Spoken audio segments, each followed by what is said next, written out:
Ini pertanyaan baik sekali.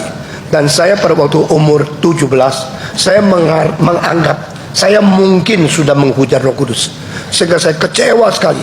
Saya anggap diri tidak bisa masuk surga, tidak mungkin lagi diselamatkan, dan selama-lamanya akan masuk neraka.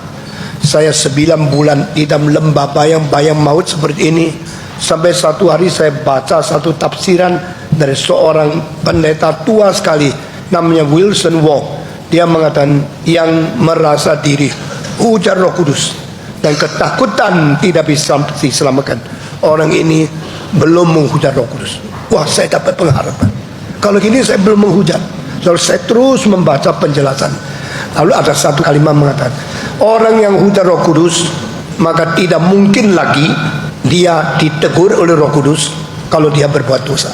Karena Roh Kudus masih mengerjakan sehingga engkau takut engkau berbuat dosa. Berarti Roh Kudus berada di hatimu, dan Roh Kudus adalah yang memberi hidup kepadamu. Lalu bagaimana mengerti menghujat Roh Kudus? Tidak bisa diampuni. Menghujat anak bisa diampuni, menghujat bapak bisa diampuni, hanya menghujat Roh Kudus tidak bisa diampuni. Jawabnya begini, papa beli nasi, papa beli, mama masak, kakak hantar. Engkau menolak kakak, engkau makan enggak? Yang dibeli, yang dimasak, dikirim, engkau bilang tidak mau, saya tidak mau kau kirim, engkau tidak makan, akhirnya engkau mati kelaparan. Kenapa menolak kakak mati? Saya tidak menolak papa, saya tidak menolak mama. Engkau menolak yang hantar, engkau mati. Karena yang hantar bawa nasi kepada kamu.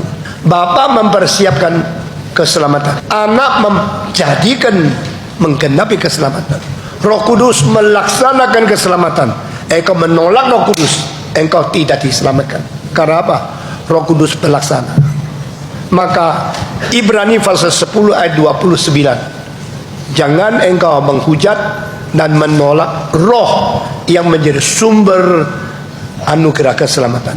Roh Kudus yang melaksanakan keselamatan itu jangan ditolak. Barang siapa yang menolak Roh Kudus, menolak yang disiapkan dan yang dikenapi oleh anak. Orang yang tidak mau menerima Tuhan terus menerus, Roh Kudus terus menggerakkan, ya terus tolak sampai hari terakhir sebelum dia mati. Roh Kudus terakhir kali menggerakkan dia tetap tolak, maka dia membawa dosanya sampai kekekalan tidak neraka, karena dia menolak penawaran dari Roh Kudus. Itu artinya bukan berarti Roh Kudus lebih besar dari anak dan bapa, tapi Roh Kudus yang melaksanakan, sehingga jangan menolak dia.